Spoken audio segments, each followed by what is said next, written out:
Hi, this is Deepa Mirchandani, founder of the Deeper Meaningful Consultancy. Welcome to the Adda, a space for better conversations. This is a snapshot of one of our group conversations with the phenomenal Dr. Ester McGeeney, who's been a friend for over 20 years. Esther's also the co-author of the manual Great Relationships in Sex Education, which provides educators with over 200 activities to guide working with young people on topics as wide-ranging from consent to navigating relationships and, of course, the heteronormal. In this conversation, we talk about what heteronormativity is, why it's important, and how what the norm is has been predetermined by history and a set of values that are not only antiquated, but offensive. We cover the significance of gender-neutral toilets and why they matter, and explore the ridiculousness of the series of questions that straight people never get asked but people from the LGBTQI community face every day. The rest of the conversation was held in confidence for participants to be able to share and learn together. I hope you enjoy it. For more information, check out www.deepermeaningful.co/the Adda.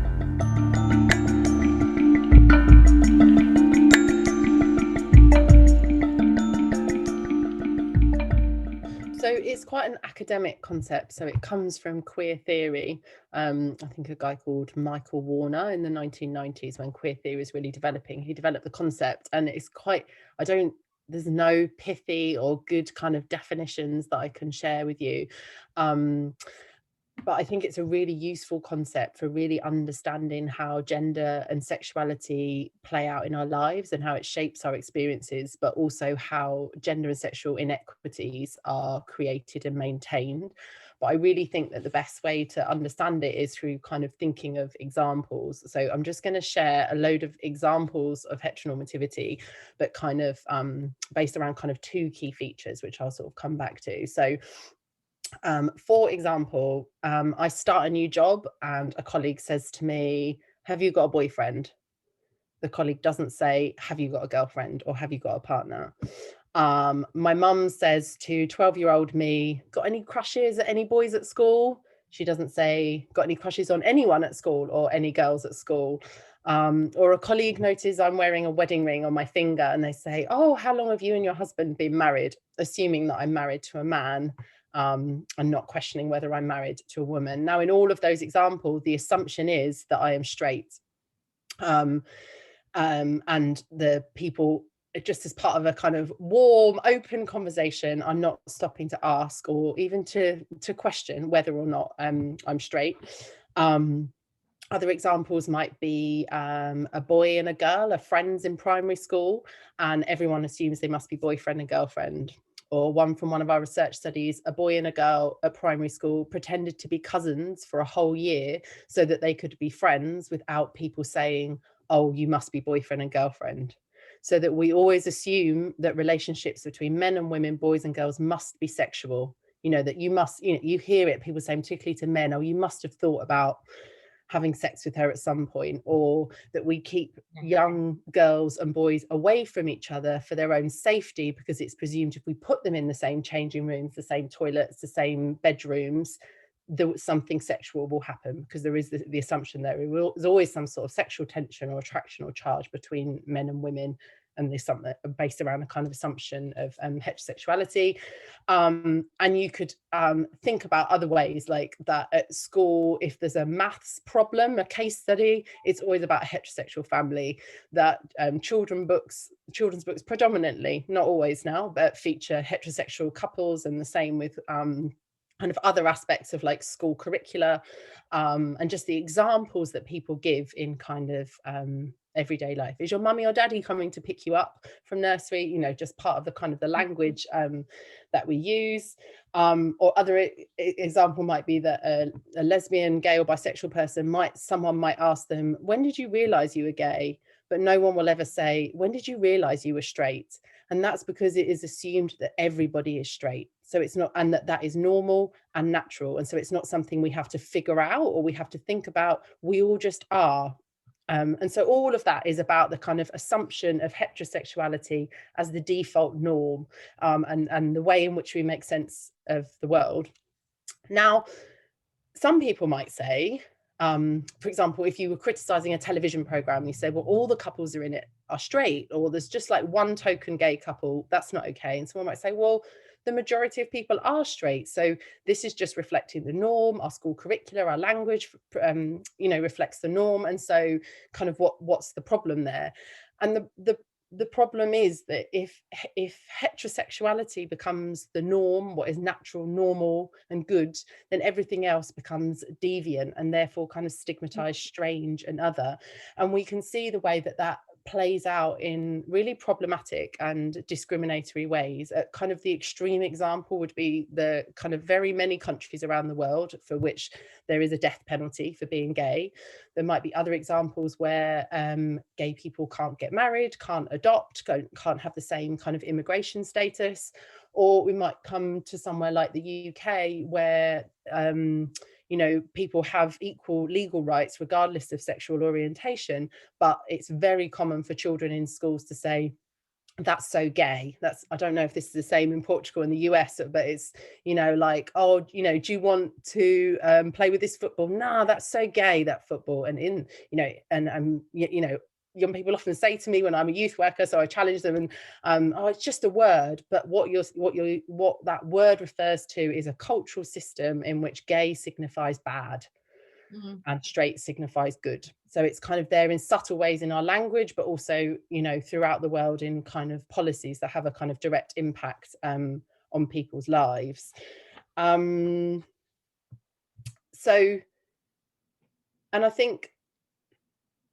think that that's not all that heteronormativity is. So it's not just a kind of heterosexism, might be the word you would use for what I've been describing about that kind of assumption that everybody's heterosexual and that you have to explain yourself if you're outside of that, and that or the kind of active discrimination against people outside of that system.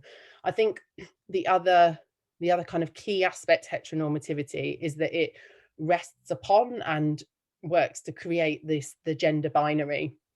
And so by that I mean the idea that we have male and female, and we have man and woman. If you think, I think the best example is like men are from Mars, women are from Venus. The idea that men and women are from two different planets that are kind of in opposition to each other, and no matter how hard we try, we cannot really understand each other because we are these kind of opposing and ever separate planets. And we see this gender binary everywhere. You fill in a form, are you male or female? You go to the toilet, you choose the men's or women's toilets. You have to line up in the school playground, you line up by girl and boy, or in like really apparently harmless language like ladies and gentlemen, welcome. That this kind of gender binary just gets kind of positioned and kind of recreated all the time. And again, the kind of problem with that is that if you fall outside the gender binary, you are kind of other, discriminated against, or kind of out of place. And we can see that most clearly with kind of trans and gender non-binary people, so people who don't identify with the sex they were given at birth. And we can come back to that as those like definitions if that's helpful. So where does the gender non-binary person go when they need a pee, when they're outside? And what box do they tick when they're filling in a form? So that sometimes there literally is no place for a body or an identity to go within that gender binary.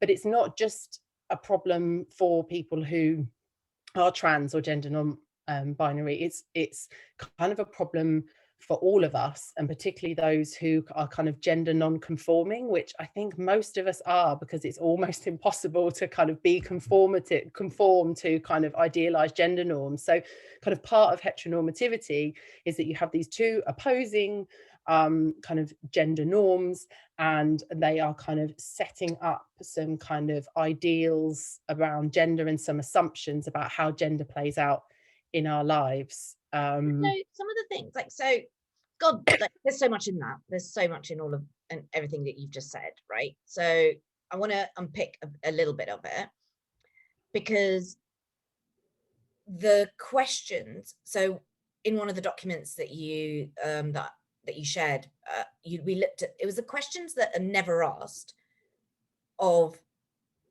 of the heterosexual world, right? When did you decide that you liked men, or when did you decide that you like women? How did you feel about telling your parents? Like, some of these questions was just so, it was just so good reading them, because of the fact that it enabled a space of, I've never been asked these questions, right? So that the inequity and the feeling of, like, I don't like the phrase coming out, because it's who the hell, like, why do we put people like under the pressure that they feel that they have to talk about? I don't tell people, you know, it's, and so that in and of itself, I think there's something in that about that level of scrutiny and the level of, you need to justify yourself. I find it offensive, but why do we do it? Right? It's something. But I'd also just, on the other side is the, like, talking about kids, right? And this kind of, this gender enforcement that goes on, to the most basic, the kind of blue and pink. And when like progressive parents may choose green or yellow because they want it to be neutral, it's a reflection of the blue and pink. It's not a reflection of how you may necessarily want your child to grow up, or an acknowledgement of that fluidity. It's about something else. And so it obviously starts young, this conditioning, and then permeates everything. And so some people might say, why does it matter? Like, blue, pink, is it really that big a deal? But yeah, it seems toxic in a way, because because those blue and pink turns into perceptions of masculinity and femininity, and telling a boy that he needs to man up, or telling a woman that she needs to, again, I'm not sure if I'm using the right language, right? Because I don't know what the gendered bit is. That don't be so aggressive, right? So it's, I don't know really what I'm asking, but I'm kind of acknowledging all of these kind of complexities, but also it shapes who we are. It shapes who we become. And what do we do with that? I think that the question of, like, why does the blue and pink thing matter, right? I think is kind of really important to look at, because on one level, if every little girl is dressed in pink and every little boy is dressed in blue, it in itself, it doesn't matter. And if we didn't live in a heteronormative society or heteronormative culture, it wouldn't matter what color you wear. If everyone really was kind of free to identify their gender how they want, express their gender how they want, without fear of kind of repercussion, then it wouldn't matter what color you wear. But it does matter how you express your gender, and kind of how you identify as a gender on a kind of, real, like, there is violence that perpetrated against people who do not conform with gendered expectations, and that kind of happens across cultures. We know that kind of trans women, in particular trans women of color, are kind of, that's kind of are most likely to kind of have violence or death kind of perpetrated against them. But we see it all in kind of schools, school playground bullying, that men who are emotional perhaps, or not macho, the kind of absence of that kind of hegemonic masculinity or kind of traditional masculinity, that they can be weak, they can be gay, that and that they can be kind of subject to violence. And the same for women. We know examples all over the world of women who don't conform to what is expected from them as a woman, and the result is kind of violence, sometimes state violence. And I think there are also kind of much more kind of subtle in terms of kind of the ways that we respond to women and the kind of words that we call them. But there's also kind of like very material ways. If it's like, it's pink or blue, and then there's like the subjects that you decide to study at school, there's the career paths that you choose, the amount of money that you end up earning, who gets hired, who doesn't get hired, and there's so many kind of layers of subtle things, you know, that part of heteronormativity is that all women want to have children, and that there is a right age in which you should have a child, which is quite culturally kind of variable and specific. And then employers think about a woman of childbearing age, you know, which technically a childbearing age could be from 12, but that's not in the UK how we see what childbearing age is. So assumptions and decisions are made based on these kind of ideas about what is normal and expected for men and women. It shapes who we desire to, kind of who we're attracted to romantically and sexually, who we have sex with, the kind of sex we have, how we feel about this sex, like all of these kind of very like embodied experiences, as well as our kind of material realities of the jobs that we do and how much money we get paid and how we get treated in those workplaces, are kind of all kind of shaped, sometimes in very unsubtle ways and sometimes in really subtle ways, by these kind of really powerful gendered narratives that really do vary between countries, cultures, workplaces, schools. But yet, despite lots of kind of variation, there are some really kind of powerful threads that connect us across those differences, and that do seem pervasive. And I'm not someone who doesn't think that anything has changed, particularly, you know, when it comes to kind of women and feminism. You know, I feel very grateful in lots of ways to be born when I was born, but there are lots of kind of pervasive kind of norms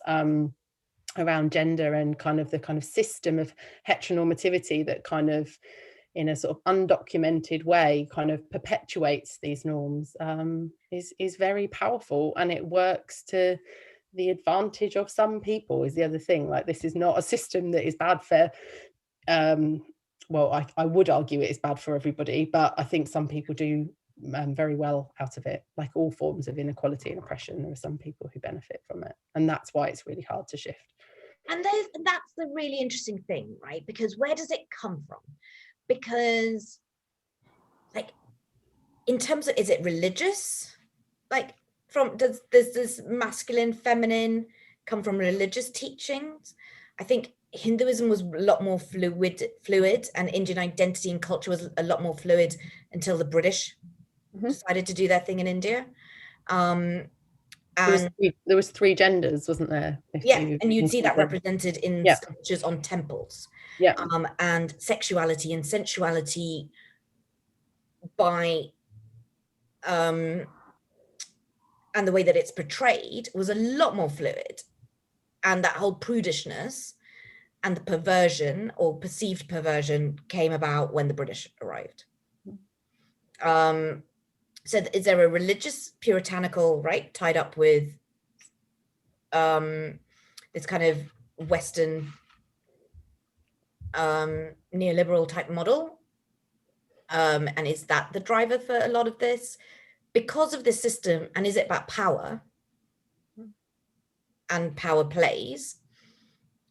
And the other thing so I'm going to put that out there, but also I'm quite interested in this sexuality piece. And this perception of you are going to, you know, you are assumed heterosexual. Therefore, if you feel anything else, that living in something's wrong with me. I suppose I was going to say to Google heterosexual questionnaire. It's like a really lovely tool to kind of just read and kind of play with if you have the kind of friends who like this sort of thing. And it has got those sort of, like, it flips the questions, like it makes kind of, it stops heterosexuality being the default male default kind of norm, and asks those kind of questions like, you know, when did you first think you might be heterosexual? Or like, one of the ones I think is really interesting is like, how do you know you might be heterosexual if you've never had sex with a man? Like, we would just never say that to a 12-year-old girl. Like, how do you know you're straight if you've never had sex with a boy? But that's the kind of question that kind of LG really people kind of get you know, asked a lot, or kind of comments that are said.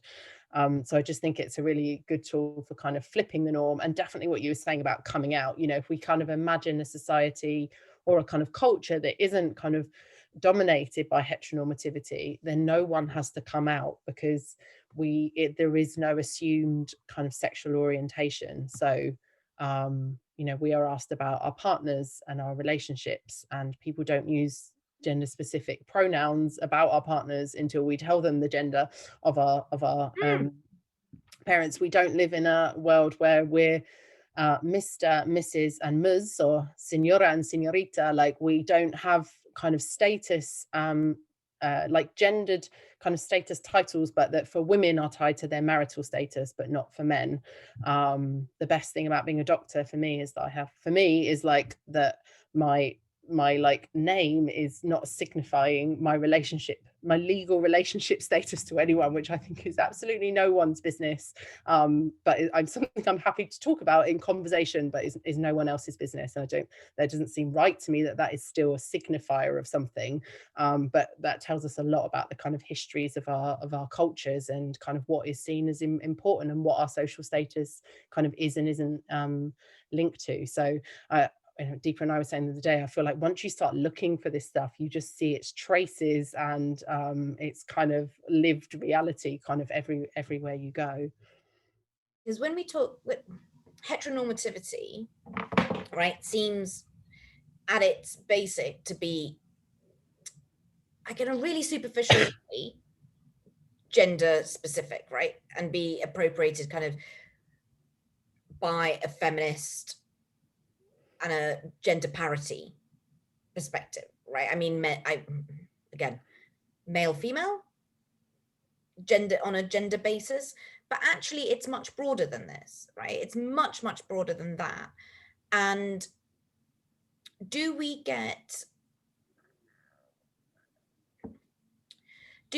diminish because we don't understand, because we choose not to understand the impacts and implications on communities?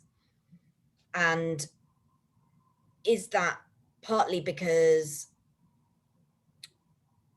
they're not, you know, who are the stakeholders, who are they talking to, and how do we see this as everybody's issue rather than this is an LGBTQI plus whatever, all that intersect, like, you know. And this talk, like this conversation came about because we were having this conversation in private with a few of us, and, you know, somebody said, can you spell out what those different letters mean and what the difference is, and why it matters, and queer versus gay versus non-binary versus, you know, all of those things. How do we understand the issues and stop seeing it from just a male-female lens? I think, like, so one of the things that queer theory, and it's not something I feel like I've got huge expertise on, but one of the things that queer theory does, and that the concept of heteronormativity does, is it puts the norm central to what we're looking at. So maybe kind of before queer theory, kind of feminist theory and thinking was very much focused on perhaps like women's lives and women's experience. You know, if you think of second wave feminism, was all about kind of listening to women's experiences, honoring their voices, making sure their voices got heard, and showing the disparity between women's lives and men's lives. So queer theory is doing something different, but that also enables us to see that, and it's putting the norm in the middle, and it's asking people to kind of stop and look at your family, your workplace, your legal system, your nursery, like whatever, you know, whatever your spheres are, what is normal and what is, and within that space. And that's something that kind of everybody can do, right? Where you can all look at like what is normalized within a space and what is assumed to be natural. And that kind of happens around all aspects of identity, right? So, you know, a workplace could kind of look at that in terms of gender and sexuality, but also kind of issues around faith and race, like a celebration's always at the pub, do they always involve alcohol? Yeah. You know, kind of all these kind of ways. Those are just ways of kind of slowing things down, you know, and kind of thinking what's assumed to be normal in this space. Is it assumed that everybody can go out after work to socialize and that no one has childcare responsibilities? You know, is that an assumption? You know, what are these assumptions, and then what are they saying is normal, and what are they saying about the people who are not normal? And I think that's what the kind of, that's what the kind of model and queer theory is doing is putting the norm in the middle rather than, say, the woman, the gay person, the trans person. Like, they're not the focus. It's about the norms, and then how do those norms kind of play out in ways that affect kind of all of our lives. And I think the other bit around you know, really understanding, like, what does cisgender mean, what does trans mean, what does non-binary mean, asexuality, all these terms and pronouns, and like, why can't people just ask, you know, like, if someone says cisgender and everyone, you know, why can't people just go, what does that mean, or something? Now, obviously some people would. If I'm chatting to my mum, she just says, you know, what's that, you know, and I explain. But I think that there is well, definitely in the UK, and I know some commentators think it's a kind of particular feature of British feminism, that there's this kind of really toxic, polarized debate playing out at the moment around kind of gender rights. And I think that's really unhelpful for helping us have a conversation around what's happening, and to kind of think together about how we kind of create more inclusive and more equitable spaces, because when you're in a kind of polarized and toxic environment, you become fearful that, because words become signifiers, you feel it's like kind of, I don't know if any of you are familiar with kind of debates around kind of sex work and prostitution, that the words sex work and prostitution become signifiers of two kind of opposing positions on an issue. So you don't even know what word to use.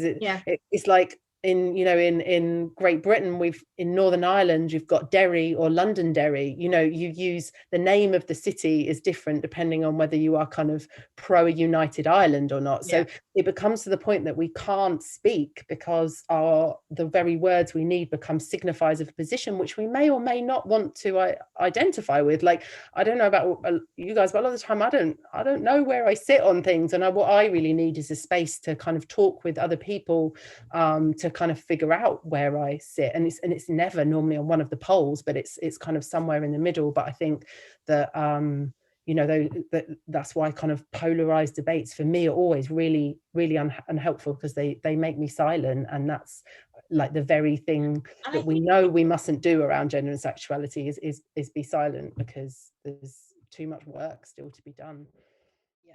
And I think tiredness is a really big issue, because like, I've just had a gender meeting, and the woman's a Indian descent, Australian, but lived all over the world, but Indian descent, but woman of color. And she, like, so we've been talking about this positioning on gender. So me, because I've been trained by the Ester McGeeney School of Thought, is, who are we talking about here? How inclusive are we being when we're talking about gender rights and gender issues, right? Like, do we want to be using female and women and women, and like, what's the terminology, so that, and are we being inclusive in our conversations? But she was saying that she's like, I'm exhausted, like, you know, being the little brown woman in the middle of a Goliath organization that is predominantly white European men, and having to make the case, or being told to not be emotional. And these are supposedly people who care and get the issues, yet she is exhausted by being the little brown girl. Yeah.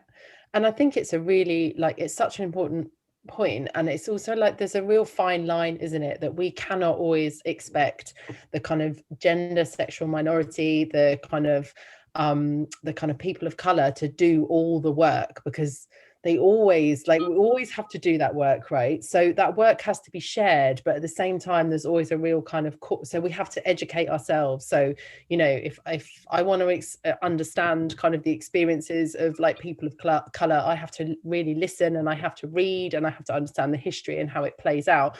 But there's a fine line, isn't it? Because, you know, thinking about heteronormativity and what we can do about it, one of the really important things is to listen to the experiences of kind of trans and non-binary people, to listen to LGBT people, to listen to other kind of men and women who just don't conform to their culture's norms around gender and sexuality. But we we also have to do some of the work in finding out for ourselves, because there are records of people telling their stories all over the internet. We don't always need to ask people to do the work over and over and over again.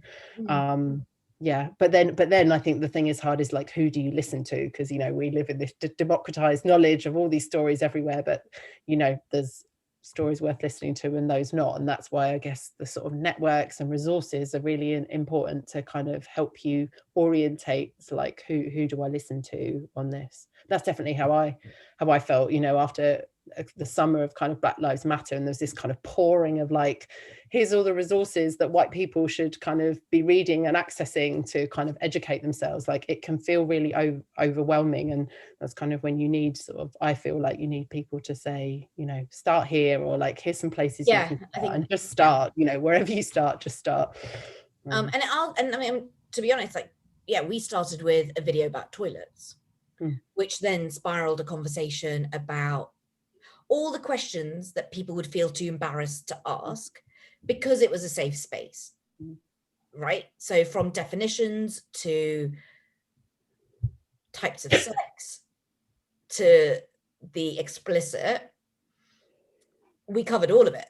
But it started with a conversation about toilets and a very frank, why do I have to, like, how is me defining using a pronoun or voicing that I use a pronoun, how is that helping the cause?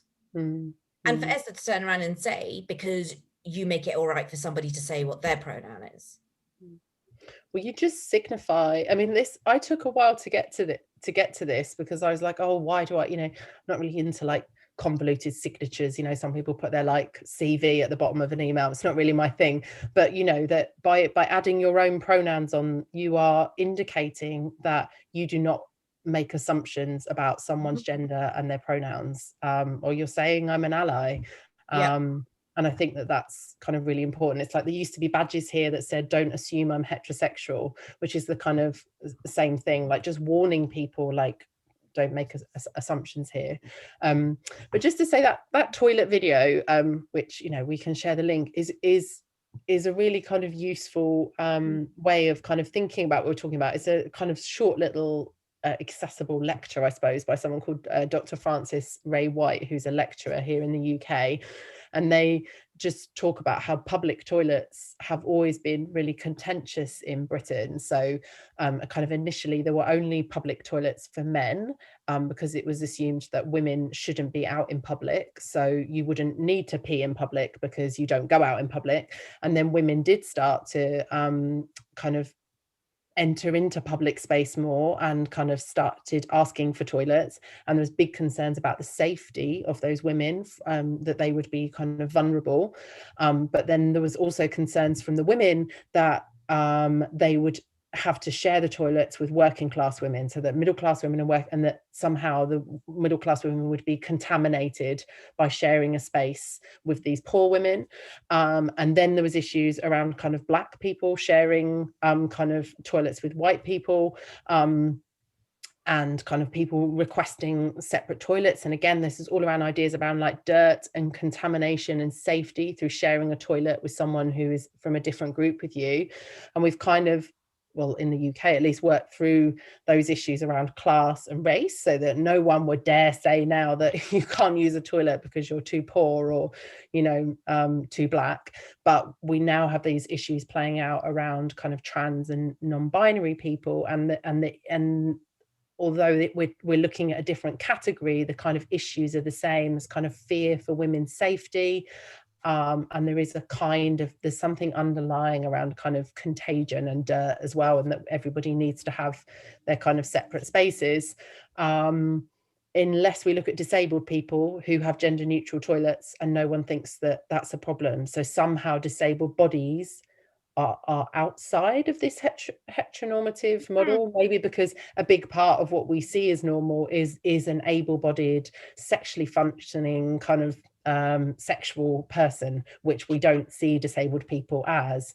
So it's just, that's a model for kind of thinking, if you look at like the norm or that are kind of playing out throughout history, we can see how it changes, and the kind of real impact on, you know, people's lives. I was thinking about a young sort of young trans woman I was speaking to the other day who was saying, yeah, and then at the end of the day, like, where do I pee? Like, where do I go when I need to pee? Like, just tell me. All these debates, all these theories, I get it, but when I need a pee and I'm out in public, where do I go? You know, so these kind of real, yeah, kind of embodied realities for people that we kind of struggle to know where to place them. And I think what's really interesting about that, like, so just thinking about this space, right? So people who've been to previous Addas, people who sit within the community, like my community of and sphere of influences, you know, you had probably about 15 people sign up, but it's considered an opt-in, opt-out, right? Oh, I don't need to go. So what diminishes a topic to being something that you don't invest time in? Right? And why do men never come is the other thing. There were three guys. There were 3 men or male names, presumed male names, that I don't know. I'm trying. That, you know, and I think I sort of asked that because so all of my like nearly all of my work is like deeper show for my book is around like what you might call sex education, or gets called relationship and sex education in the UK. So that's like the majority of the work I do, which is one avenue within which you can try and create change around in some of these areas. And so I do a lot of professional learning for kind of teachers, and it is dominated by women doing the work as well. And I think that that's kind of really important to recognize in terms of kind of who's doing this work, just as, and historically, I don't think this is the case now, you know, a lot of this work was done by the gay teacher kind of in a school who kind of, and that still happens quite a lot, that it's the gay teacher done by the gay man or the woman of color or the person of color within companies or within organizations, right? Oh, we want to do diversity stuff, we'll hire a brown person and or a gay and a gay person, then we've ticked every box and job done. Ideally, if you can get both, it's a winner. One of the things I was just thinking about what you were saying about how do you bring lived experience into kind of policy making. Now, policy making is not my, you know, not really something I know very much about, but I'm working in Wales predominantly at the moment, where they're kind of revamping their entire school curriculum, and as part of that they're revamping the relationships and sexuality education curriculum, and so that the policy and the law around that is going through at the moment. And so I'm sort of involved in that, but also in kind of training teachers and kind of creating resources that are partly used for training but also for kind of activism around this, because the Senedd, which is like the parliament in Wales, is getting very kind of actively lobbied from kind of different groups at the moment. And one of the things we've created are these, we call them like crush cards, but they're like and I am like a youth worker, so this does sound quite like youth workery, but like they have like a kind of vivid picture on one side, and we do a kind of card sort exercise with them, and then you flip them over and they have a story from research based on the back that is about a child or a young person's experience. And really they are about heteronormativity. You know, I think I mentioned either the boy and the girl who pretended to be cousins for a year.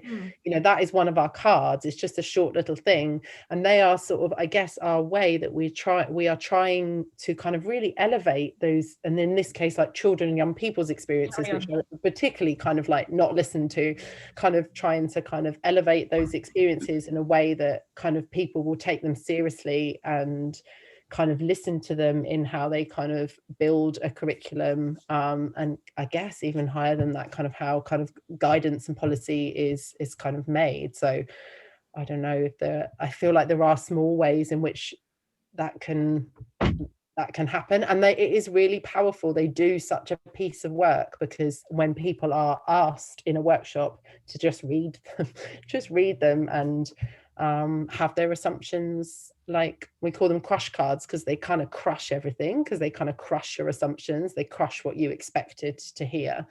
And I think that's kind of really, that is like in a very, very small way a kind of important part of like what we're talking about here, I think. In my Facebook world, announced on Facebook that they were transitioning from female to male, and there were loads of comments on the post. I felt wrong to say congratulate, like I didn't know what language to use, because I don't, it's not my place to say congratulations. You know, I'm glad that you're like, and so therefore they're doing this as a part of freedom and wanting to express who they really are. And that is an incredibly beautiful thing. But I kind of question what my response, what the right response from me should be, because congratulations seems weird. Glad you're happy seems trite. So, but you want to acknowledge it because it's a huge thing. So I what am I had supposed to say? a colleague recently emailed me and another colleague saying, you know, I've changed my name and I'm using they them pronouns, and my other colleague is very young and he replied almost straight away just saying welcome and then the new name, like hello, new name, which I actually thought was a really nice, and I thought, oh, okay, so that's the best way to do it, was just saying hi and acknowledging, like using the new name and the new pronouns, because I think a lot of it definitely I feel with young people is about just kind of valuing and validating who someone wants to be and who someone feels they are, and just kind of acknowledging that externally. So sometimes I feel like just saying hello and just using the names and the pronouns that someone asks is actually like enough. Good enough. Yeah. But it's quite interesting, right? Because you could ask that question, or you could express that level, right, in a face-to-face, or if you're talking to somebody. But with that, and I think this goes back to that, like, what are the spaces for people to have conversations and to learn and I thought of you straight away, obviously, and I was like, oh, I need to ask Esther, because you're my go-to on this kind of thing, right? But I have the privilege of having you. But even just to think it through, because you'd actually turned it around and said, what do you want to say? Yeah. That's like, you know, it wouldn't have been, this is what you say. It would have been, well, how are you feeling? What do you want to say? Yeah. So then I just had the conversation in my head and then didn't do anything about it. But I just kind of think, like, in all our worlds, right, the work that we do, it's bringing this in, right? It's the penetrating this type of thinking into making sure that inclusion that is part of the design. So who are we talking about when we talk about women? Are we talking about all, how inclusive are we being? If we're talking about refugees, are we sure that the work that you're doing is including all refugees? Because the experiences are different. And in the policy making.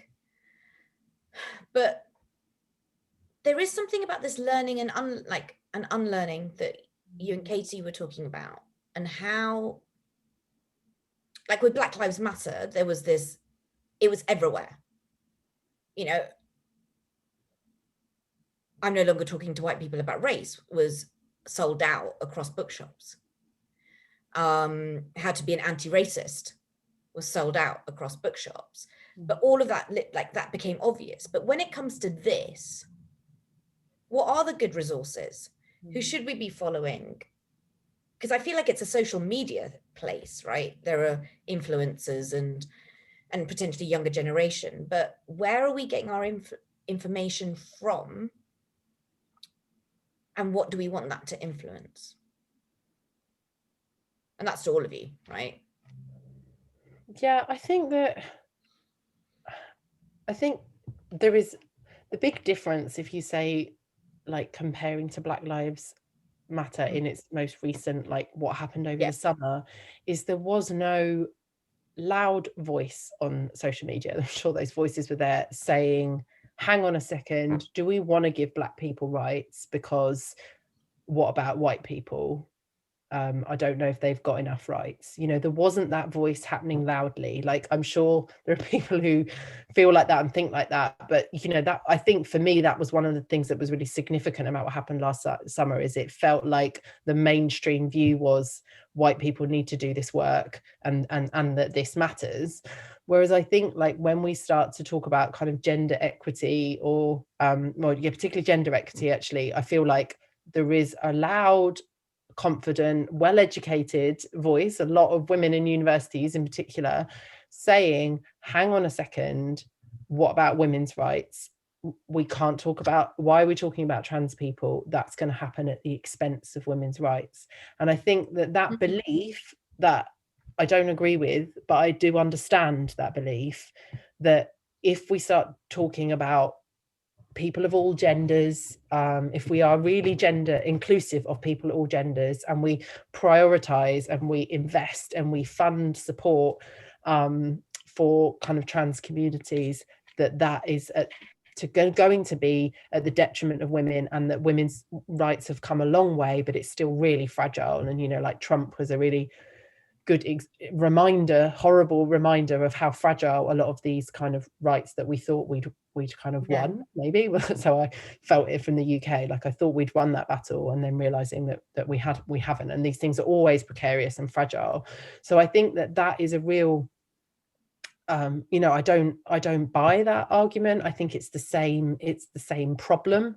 You know, they're kind of not you know, that, and that's why heteronormativity as a model is needed, because if we just think about women's rights, men's rights, trans rights, we can see them as opposing, and we can see trans people taking resources away from women, or, you know, but if we understand it as part of kind of one system of heteronormativity that kind of perpetuates and maintains a system that kind of actively oppresses and discriminates against kind of all people who don't conform to these very narrow, very rigid gender norms, then we understand that we're kind of all doing the same thing. But I think that is not in any way a kind of mainstream belief, or definitely not, I don't feel that here in the UK. And so I feel that is a real barrier to kind of just mainstreaming the conversation, and knowing where to look for resources. It's like, I kind of feel like you used to be able to just go to anything feminist, and you know, like that was a kind of a good start, and then you could figure out, you know, if this is this kind of like mainly white feminism, or, you know, whatever, but, or what kind of feminism is this? But, and I'm not saying that there weren't divisions within feminism before, of course there were, but I feel like now things feel more polarized perhaps than ever, and I think that is a real barrier. Yeah, and the fact that there are big tensions within the LGBT community, but that's a real barrier to solidarity. This tension between the LGBT community is like that point about intersectionality, and does intersectionality help or hinder? Because it was 2005, I was working at NUS and was supporting the LGBTQ campaigns manager, and one of the big things was like to develop a campaign that everybody could get behind. The problem was actually you don't recognize the divisions that exist within the community, and you're not going to get gay men, queer women, lesbian, like all of that, like in terms of what are the issues that people can actually agree that they want to work on. And it's not necessarily about the issue, it's about the like it's almost power and territory and ownership, and all of those issues make it hard to really get to understand what's going, like where allyship's needed, or where you don't put your foot in it because you're going to offend someone because you're not using the right words, and don't call me gay, call me queer, or right. So how do we navigate that?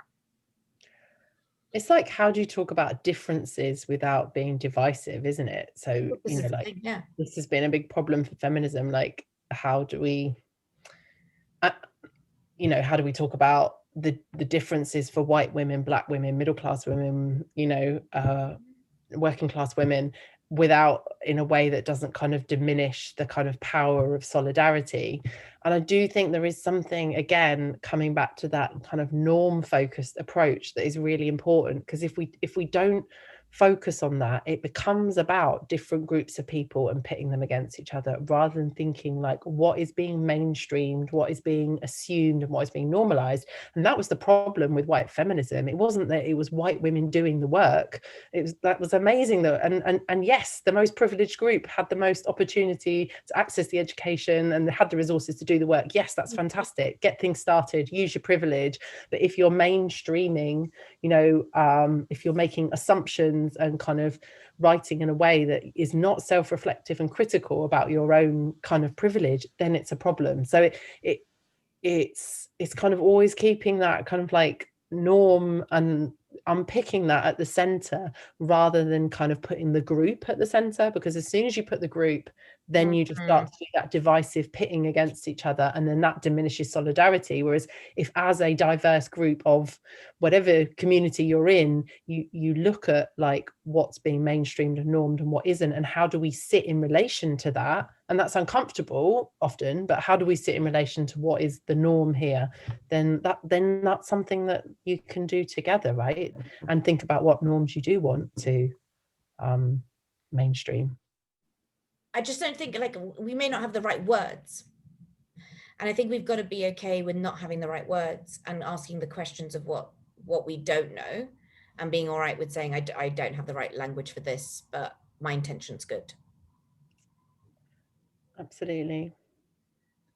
Last word from you, Ester McGeeney, and then let's close. It just made me think, Deepa was talking about the like this book of activities that I wrote for like educators to run with young people, and in the kind of chapter on gender and sexual equity, we've got like a thing in it that says the words are so clumsy at the moment, like there was all that contention around J.K. Rowling and the words people who menstruate, like that is a clumsy way of talking about menstruating bodies, but is an attempt to be inclusive in the way that we do that. But at the moment, our language is so clunky, it grates. And writing that book was awful at times, because I hate this gender inclusive language. It's so clunky. But we wrote it as inclusive as we could be, with a disclaimer that we hope that this will get better. I hope that the version of this book in 30 years will have a much more comfortable and kind of organic language that is also kind of inclusive and just, but we're not there yet. So we've got to like speak and write with what we've got, because the alternative is to either be, not be inclusive, or to stop speaking. And both of those kind of don't seem to me okay positions to take.